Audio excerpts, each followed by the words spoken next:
Okay. Little Slim Shady action here. So this is Eminem's The Slim Shady LP. It comes in at number 170 in the 1990s on Best Ever Albums, number 21 in 1999, number 901 of all time. It's Eminem's third highest rated album on Best Ever Albums, behind 2002's The Eminem Show and 2000's The Marshall Mathers LP. This did make Rolling Stone's list at number 352. And Eminem is ranked number 178 of overall artist rankings on Best Ever Albums. So this is Slim Shady LP. It's Eminem's second studio album that was released on February 23rd, 1999. This album won Best Rap Album at the 2000 Grammy Awards, and it also won a Grammy for My Name Is, that won for Best Rap Solo Performance. Genres include hip-hop, horrorcore, comedy hip-hop as well. Influences include Tupac, Run DMC, the Beastie Boys, NWA, Dr. Dre, Slick Rick, Wu-Tang, Snoop Dogg, Biggie Smalls, Nas, Cypress Hill, Public Enemy, and Outkast. He influenced artists such as 50 Cent, A$AP Rock, Kanye West, Macklemore, The Game, Bubba Sparks, Kendrick Lamar, Odd Future, and The Streets. Eminem's highest charting album, well, it's a 10-way tie between all of the albums that came out after this one. All of those albums hit number one on the Billboard top charts.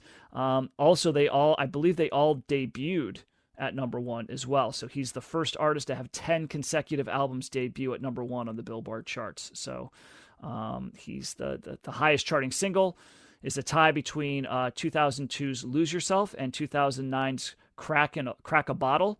Both of those hit number one on the Billboard charts. And Eminem is the best-selling rapper of all time, with estimated worldwide sales of over 220 million records sold. So he is quite massive. That's insane. And still, yeah. Yes, it is.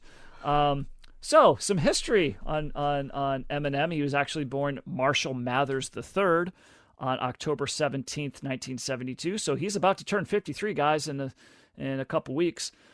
He was born in St. Joseph, Missouri, and his mother actually nearly died during his 73-hour labor with him, was just the beginning of her troubles with her son.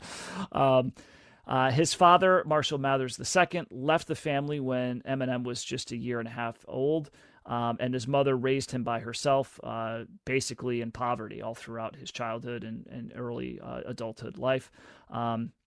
He wrote to his father, apparently, many times in the latter years, but those letters were all returned to him, at least according to his mother. So I didn't really find any information on any reestablishment or of connection between the two. So he basically was fatherless. He and his mother moved around the Midwest often until finally settling into Detroit, and as one of three white houses on the block. And it's here where he was bullied and beaten by others in the neighborhood. And a lot of that, his experiences with that was kind of the inspiration for the song Brain Damage from this record. So that's actually kind of based off of somewhat true stories of the abuse that he suffered at the hands of some bullies. He was interested in storytelling and originally actually wanted to be a comic book artist before discovering rap.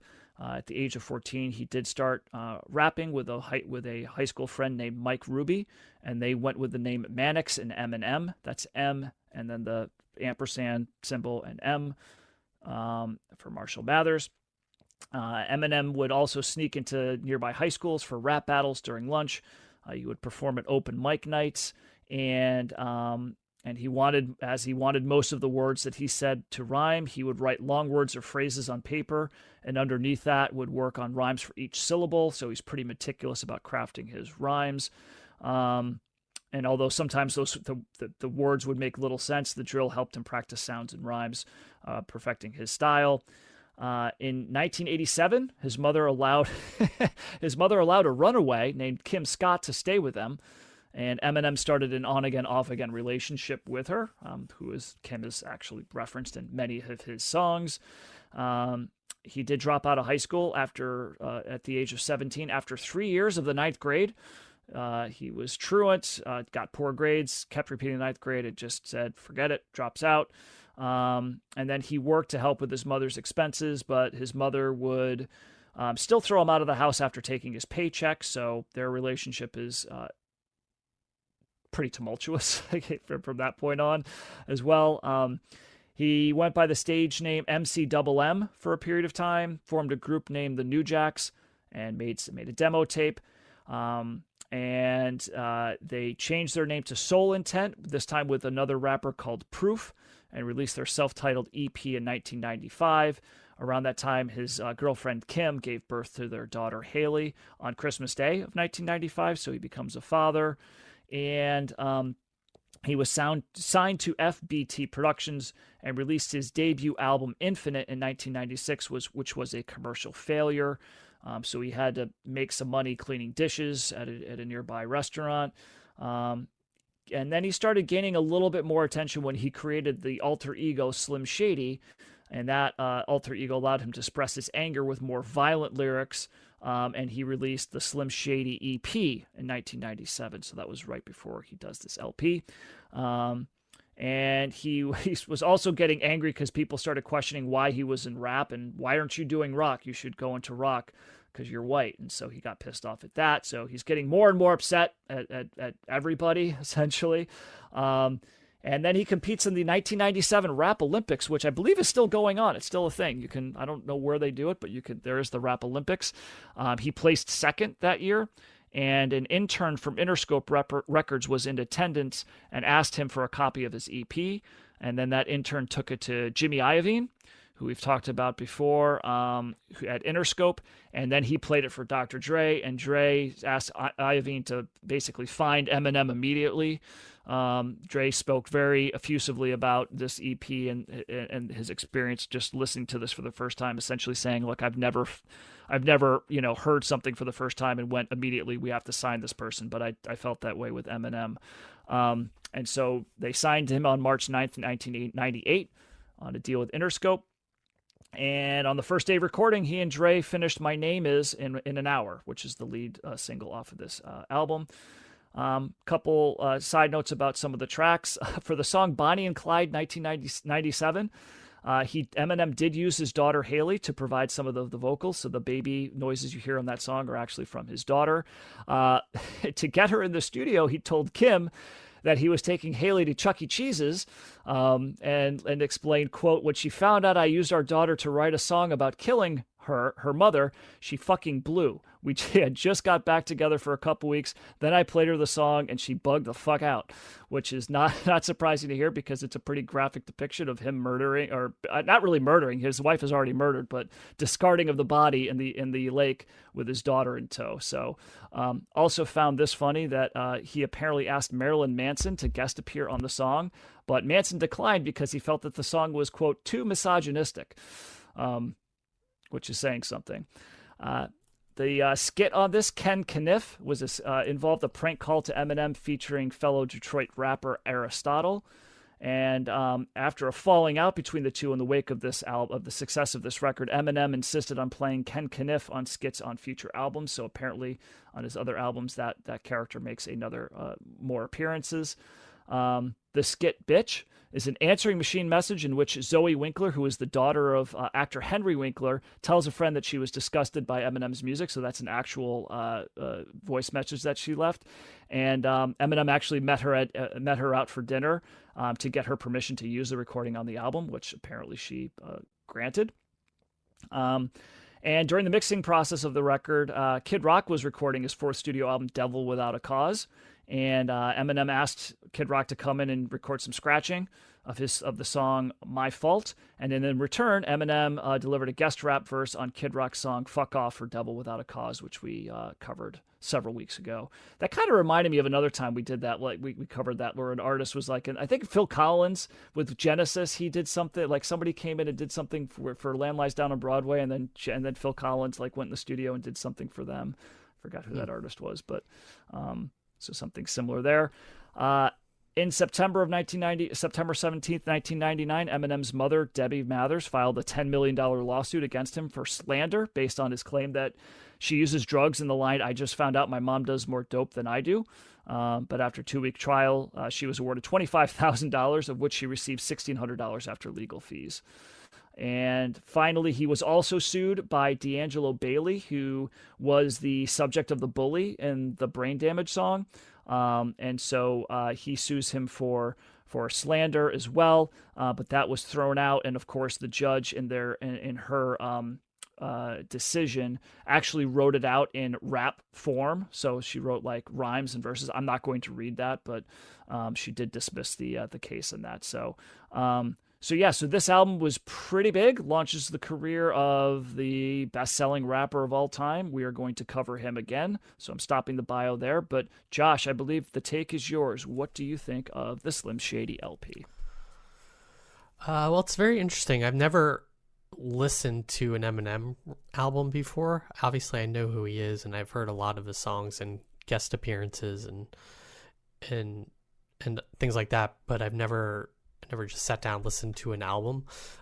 It still holds up in terms of shock value. I would say it's pretty. It definitely leans on kind of the horrorcore elements of rap that we've talked about in the past. It's kind of got all the hallmarks that made Eminem infamous, like the misogyny and violence towards women and just like dark themes and profanity and stuff like that. So all of that is there, kind of the imagery that he kind of built his Slim Shady identity on and kind of rode through later albums is there. It's hard to like some of the rap albums we've listened to, it's kind of like, I don't know how, like, on the one hand, this is like a really creative album, and Eminem's definitely talented as a rapper. He's got a way with words. He definitely can turn a phrase, but also kind of like he definitely paints a picture at times of different things. So he's like talented from a writing perspective, but like, I don't know how like well this holds up as in terms of like an album that you would like want to listen to. That's why I was a little surprised that he's the best selling rapper of all time, because you wouldn't think of this album. And obviously since I haven't listened to the later albums, but I know some of the singles, like I'll be interested to see kind of the evolution of what changes and what stays the same. But this is a not always like easy album to listen to, and just from kind of like a violence and the themes perspective, but it also just doesn't have like that many, I don't know, like tracks that I want to go back to and listen to over and over again. Like I can think of some of the other rap albums that we've listened to have had. I think Eminem's obviously unique in kind of the rapping space at this point, and I think that's kind of what also made him so popular, being a white rapper that could actually rap well. Those are kind of few and far between at this point, up in the 90s. It's also like hard to, this might come a little later too, but it's hard to like overstate like how omnipresent he was in like the media and like just like making TV appearances and being on MTV and like just kind of the craziness that he brought with him. He was like very much like a pop culture figure for a while there. I appreciate, back to the album though, I appreciate the writing about kind of the experiences with poverty. I can't remember, I didn't write down what song that was on. Is it As the World Turns? If you guys know, just chime in. But he writes specifically about poverty on one song that's pretty interesting. I think there's a number of songs I think where that comes up, and that's what kind of came up. He's one of, not many rappers were talking about how poor they are, right? Exactly. So that's a theme. In addition to the violence and misogyny, it's kind of like that's a different type of take. Mm-hmm. Yeah, so that's definitely a unique take. I thought his party song "Come On Everybody" was pretty hilarious. At times, I think he outright says at the beginning that this is like the dance song on his album or whatever. But there are other tracks on here that I like deeper cuts, like Bad Meets Evil with Royce da 5'9". I really like that track. There is stuff on here to enjoy. It's just like as an album, I don't know if like I need like a concentrated dose of Eminem like this on a whole album. It definitely paints a picture ultimately. I think he's succeeded there. I think it's interesting having this kind of person as like your alter ego slash, stage persona. Cause it definitely is like a dark kind of, it's a dark album. Definitely reminded me of the Ghetto Boys album too. That horrorcore through line from earlier in the 90s. And so it's kind of, I don't know, it's kind of a mild thumbs up. I think like the beats on this are just kind of like, some are really good, but some are just okay. There wasn't like a standout thing. It's, I guess for Eminem album, like it's more about him rapping than the beats. And sometimes I feel like the best rap albums have both, obviously, in my opinion. And some other albums that we've listened to had stronger beats than rapping. So as we've evidenced by kind of some of the Southern rap we've touched on so far. So it's kind of like my thumbs in the middle on this album for me, ultimately. Well, going to college in Michigan when this is here, I heard this album a lot. This and Marshall Mathers, right? This was in the air around me. So I feel it was interesting, Josh, hearing you say, I know Eminem, but I never listened to an album of his because it almost makes me laugh, like thinking of that, because this album just would play full length, right? In so many places I was at that I don't think I ever had to like seek out to get it, right? Because it was just played so often that I picked it up through osmosis. What always stood out to me about Eminem was there wasn't you're right, Josh, the closest comparison I think is the horrorcore genre that we got through the Far Side and Ghetto Boys and 3-6 Mafia and all that stuff. But Eminem is kind of a singular dude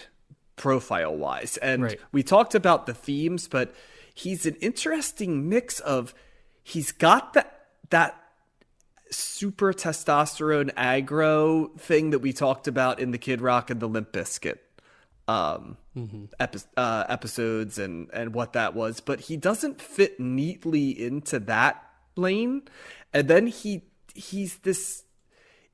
like the white kid who lives legitimately in the hood, which a lot of people pretend to be that guy, but there aren't actually many of them, right? You know what I mean? That because in that time our schools were so segregated in cities that you almost had like lines of demarcation, and especially Detroit, which was such a segregated city. So for Eminem to be there, and he's commented on this, he's like, he got it on both ends, right? He had almost no connection to like white America because it wasn't around him, but he also was basically just like anybody gets bullied for being different, right? Except that he reversed the script a little bit. So yeah, the poverty and the broken home nature of stuff is here.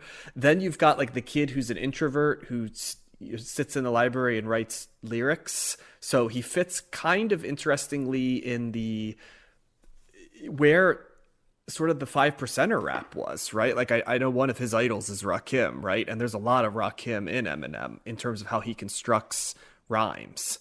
He's very modern, but he's also throwback to that lane. He also shares some similarities, I always thought, with Nas in terms of how he constructs his, maybe not lyrical content, but how he constructs his actual rhymes. There's a technical part of what he does. And it all comes out here, right? You've got shock jock lyrics mixed with stripped down beats that are designed to allow him to be the main character.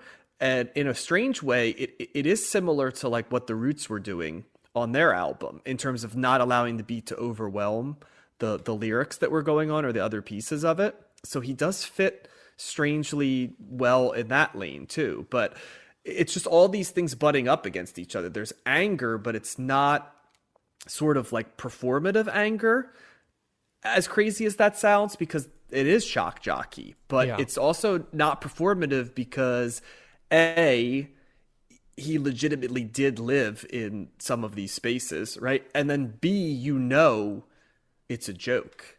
But he's so good at this Slim Shady character that he plays that it's uncomfortable because you're like, I wonder how this is being received by people that don't get this as a joke, right? And so immediately upon hearing Eminem, I quickly realized, oh, this guy he's serving a similar lane in hip hop to what Marilyn Manson, serves in rock, right? Like provocateur, very aware of what he's doing, but not so self-consciously that it robs it of any shock value. And it's funny that he does the Slim Shady LP and then a year later he does the Marshall Mathers LP, because you see bits and pieces of both Marshall Mathers and Slim Shady here, just like in the Marshall Mathers LP, right? You get bits and pieces of both. He even averts the script on this one with Guilty Conscience, right? Where Dr. Dre is the sober, older voice, and Eminem is Slim Shady on this, right? Like kind of taking on the NWA persona of just mayhem and violence and all of the different things. And it is funny how at the end, like Dre gives up on it. Because there's that nihilism, I think, on this album, which runs through. But Eminem gets so much talk about being the white rapper, right? And I get why. But I think what's most interesting about Eminem is like the social class part of it. Not just that he's a white guy, but that he basically can tell black stories as a white guy in some ways, with an authority that you just can't get, right? That because it's lived in, right? Like he lived it, right? In a way that really I can't think of any other white rappers who did. And so I like the fact that instead of just fully riding it out and like, playing the card that he can do it, that he also embraces like that white trash side of himself too, because it's like hip hop kid, but also white trash, and lyrical lineage of lyricists, right? Like in writing down stuff. And that's why in so many ways I find this album fascinating, because I find Eminem as a cultural figure very fascinating. I also think it's funny how his lived life is so different that it's shockingly conventional in some ways if you know how his life played out, right? Like he famously was like a devoted father whose daughter was a straight arrow, right? It turned out great, college graduate, and he was proud of her. He kind of played this like subtle dad. He was able to kind of like bring some level of peace into his life, and he just looked like a guy that was going to be too chaotic to ever get to that lane. So but I'll end with this. He is excellent at inner rhyme, like out rhyme, off rhyme, direct rhyme. He's like a poet in the best ways in terms of he can say very profound things while also utilizing very complicated and clever rhyme schemes. And to be able to do both of those things, like the technical nature of that, along with not feeling as if you're trying to jam in words just because they fit perfectly in terms of like the math or the rhythm of it. I mean, that's like what the greats in poetry did in sonnets, right? And that's what people like Rakim and Eminem share in common. The musicality of and profoundness of how they put together lyrics. So this is a good one. I'm glad we listened to this again. It's been a while since I listened to this. It's a huge album, but the funny thing is it's not like influential, and there's just not a lot of guys who can really do Eminem. I mean, there's been guys who try to take on the what they think Eminem is, but everybody recognizes, right? Like Machine Gun Kelly is a good example, right? Like, but there was never, he was the stereotype Machine Gun Kelly, right? Of like that persona, whereas like Eminem was the complicated, hard to pin narrative of it. And I respect the messiness of it all. So thumbs up. I think one of the interesting things that I also came across in researching this was, Eminem's reactions to people that were all the controversy, right? Right. There was definitely a lot of controversy. For sure. Yeah. And rightfully so. There's a lot of there's a lot of violence on this. There's a lot of misogyny on this and whatnot. But he was saying something I never thought of this before. He says, there's people that there are movies out there are television shows, there are books, there are plays, where writers write about this stuff. This stuff is out there already. And we accept that as being, well, that's just part of the art. That's okay. Like, we don't chastise a writer, right, for writing a television episode that includes like abusing violence. women. Yeah, right. But like, and I'm doing it here, like, as like this, under this character, right, that this persona, and this is all of a sudden something that we need to ban, or we need to, march in the streets against. And I just thought that was really interesting, because he's absolutely right. I mean, if you think about all these other mediums in which we consume pop culture, we accept all those things as being just part of, that's what the art is. But when it happens in song form, there's something about that, and I don't know what that is. If it's just like the intimacy between the artist and the audience, the direct, nature, because at least with a television show, it's like, well, there's a writer, but then there's the actor, and there's all those other elements. Yeah, and this is just, I guess you could say an author of a book, right? Maybe that's kind of the closest that you get to it. But I just found that was kind of an interesting take on it, and I never really thought of it, and I thought that he was absolutely right. So having said that, I did not know this record. I knew My Name Is vaguely. Most of my Eminem knowledge of other songs came after this, so this was kind of like a fresh listen for me. And I think my initial take was, I was surprised. Like, I was expecting the rapping to be tip top, right? The flow, and just like, and all that stuff that you said, John, about like, and what I researched about like how he constructed his rhymes, and how they were calculated, but it was also very much like, he makes it sound so easy, like the way that he just can just roll off these words, and so fast, and so and just so seamlessly. It's like, wow, that's like, it's effortless for him, but when you really break it down, it's like, holy crap, like this guy's on a separate level. So I was not surprised by that. I was surprised by what I think you were kind of alluding to, Josh. It's like the lack of like really good beats, really like infectious like hooks and whatnot. And I was expecting, well, Dre produced this album. Well, he did, but he only produced partial parts of this, right? This was actually the Bass Brothers did a lot of the production here, And so I think you're right, John, that there's this. They definitely, it probably was a little bit of a conscious decision, because I'm sure he could have gotten top beat make. He probably could have gotten the Neptunes on some of this stuff, right? But like they really wanted him to be the focal point. And I think with a more stripped down, rudimentary beat and sample structure, it's easier to hear him. It's easier to make him the focal point. And yeah, in some ways, I was kind of alluding to this with Tupac that we covered last week, but like, this is the type of rapper that can make you forget about the beats and focus on him, because it's so commanding, right? Especially if the beats are not that infectious to begin with. I think there are a couple elements. I think Guilty Conscious might have had one of the best beats on here. I really like the sample and the production of Role Model. I thought that was really good. But a lot of this is kind of like it's basic, right? The fact that My Name was like this huge hit. I'm like, and it's kind of like, I don't know, at this time in the late 90s, it's kind of a nothing burger of a beat.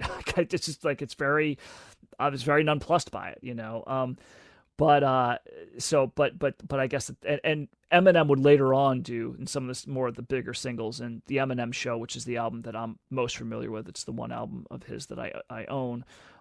Like clearly the beats and the production does up its game in future songs.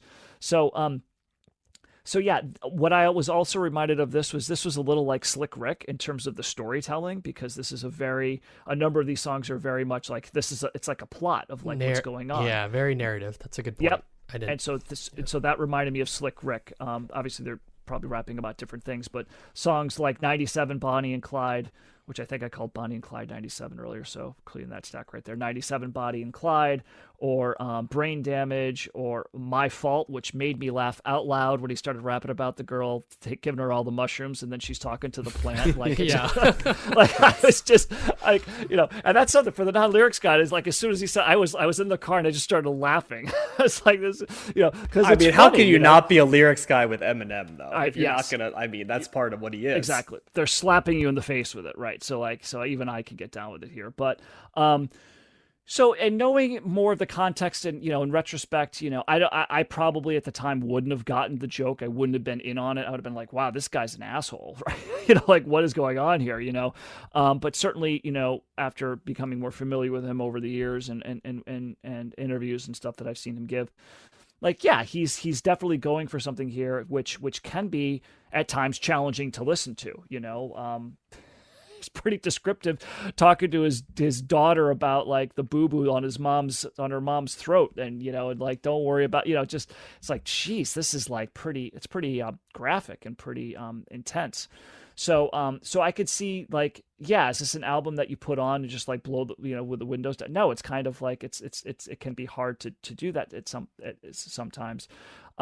But I mean, the talent is unquestionable, and he is bringing a different type of style in some ways, and his nasally high pitched voice, oddly enough, doesn't bother me that much. Like, I think that's something that could be off putting because it can be like a very piercing sound, but there's just something about that flow, and it's also unique. Like, what rapper sounds like him, right? Like, there's no like traditional rappers are not doing, like, if anything, like, it's a lower, like, aggressive kind of thing, and he's kind of like a whiny, nasally kind of punk, type voice, which is unique as well. But man, his flow and the how rapid the words just come out, and the cleverness of how he inverts certain things. I mean, the true wordsmith, regardless of what the content is, he's on a different level, and I think that definitely comes out here. So I think generally I'm a thumbs up. It's certainly, there's plenty of other rap albums that I would rather go to, because at the end of the day, I'm more here for the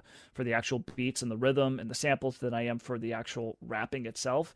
But and so that's why some of his later stuff are some of my favorite rap songs, because he's just, when he starts to combine like something on Lose Yourself, which is just a crazy infectious song, along with his talent as a rapper, it really kind of comes together as amazing tracks that he can certainly do. So certainly interesting. I'm interested to cover the next album, because I don't know that one either, the Marshall Mathers LP, and it'd be interesting to juxtapose the two together. But yeah, man, he's clearly on his own level here, and I think overall it's a thumbs up. But yeah, and having said that, an album that I would not sure if I would go back to, but it's just